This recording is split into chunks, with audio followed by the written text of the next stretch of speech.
Hi, I'm Josh McDonald. And I'm Miranda Materi, and we are Hand Therapy Academy. We're going to talk a little bit about PIP joint stiffness because, man, is that a stubborn thing to try to treat. And so, we're going to talk about how maybe we address it and some hacks that maybe we've come across. Certainly, just trying to share the information and maybe you'll pick something up off of this that maybe helps you with the patient you've got. All right, so the dreaded PIP joint, right? These can be stubborn, they can be tough.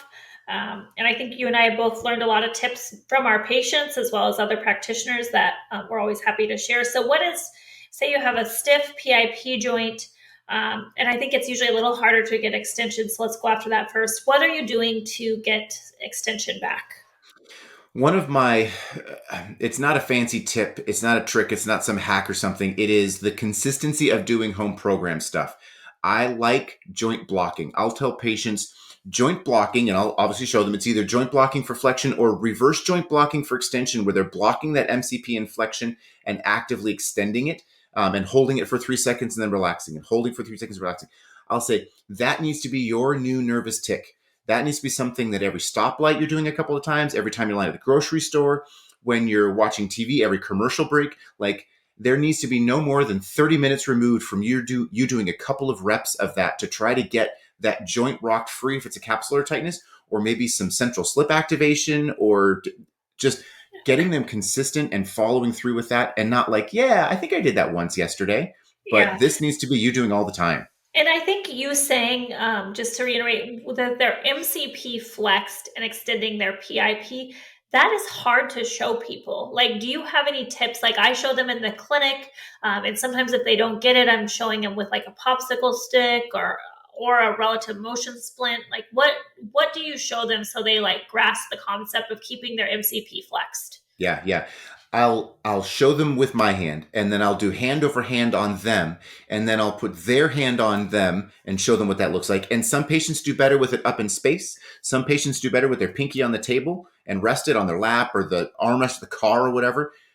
Sometimes I'll even have them take a video of it, or I'll pull the front desk lady over and say, "We're going to use your phone. You're going to take a video of this so you can remember how to do it at home," and just try to get as many versions of that in as possible.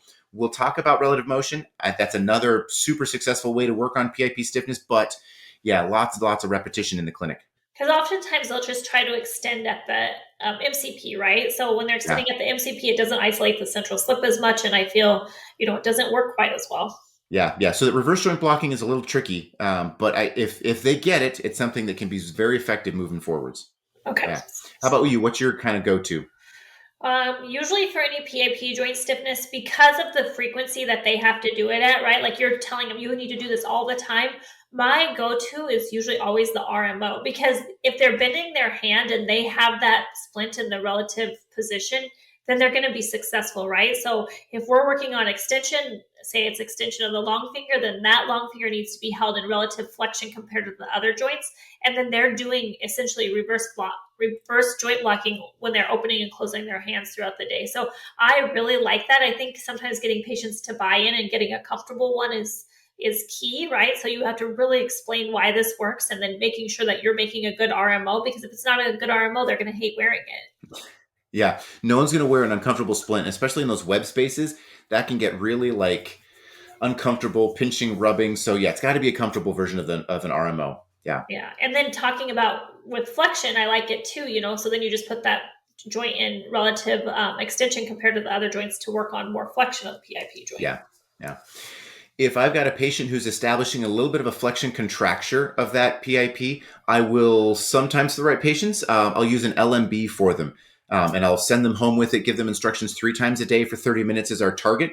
If they're busy at work, I'll say, wear it on your way to work, wear it on your way home from work, and then maybe at lunchtime or something, throw it in your lunchbox if you need to. But I feel like that can help to provide that dynamic extension load to volar plate, some of that joint capsule structures, just to get them loosened up a little bit in those structures that are just hard to hit.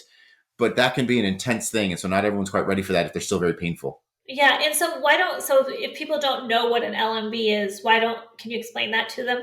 Yeah, yeah. It's we typically buy ours. You can make them, but it's a whole process to make them, and they're not super expensive to just buy a pack of the small, medium, largest. It's usually two foam pads that on, excuse me, three foam pads. It's never two.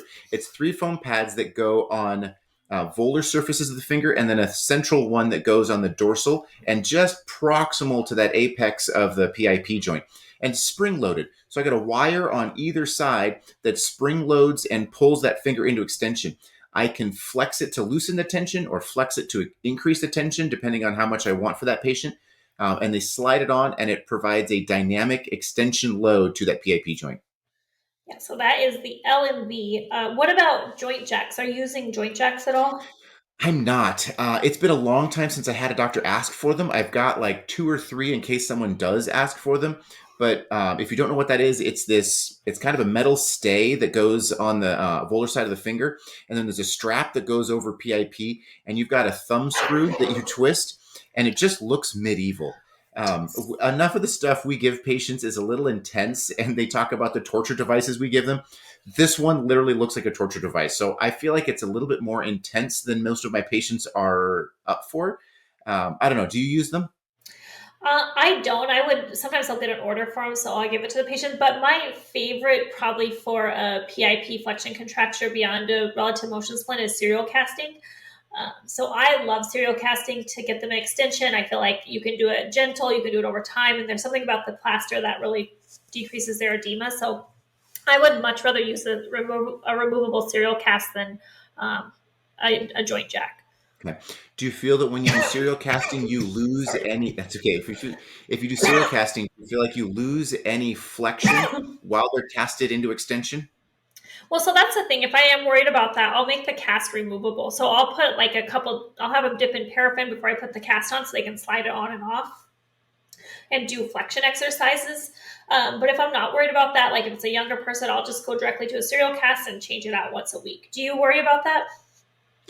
I won't use serial casting on a patient if their PIP is stuck in a position because I want to work on both directions at the same time. But I feel like if I can work, if it's they've got some flexion but just can't extend all the way, like maybe it's a central slip that's become a flexion contracture, that kind of thing, then I'll use it. But I'm hesitant when I'm worried that we're working on both directions, and if I lock you into one, am I going to lose the other? I can work on it on the recasting sessions, but then we're not necessarily getting a lot of that movement in between the sessions. Yeah, and I think it just depends on how far out they are, right? Like if they're really far out of that contracture, then you're gonna oftentimes have to get your extension anyways before you work on flexion. So I don't. It depends on the patient. I've had a patient, a young girl. She was probably like 13 that had a zone 2 flexor tendon injury, and she was so afraid to move. She didn't move it the whole. And we saw her late, so we were getting her like 14 weeks out, and we started serial casting with her. And within, I would say a month, we had almost gotten her to full extension. Granted, she was like a young kid, so Yeah, yeah, yeah. And a lot of these things we're talking about are devices, equipment, things to provide, but a lot of it is about them doing stuff both in the clinic and at home and saying, like, here's the stuff that you need to move.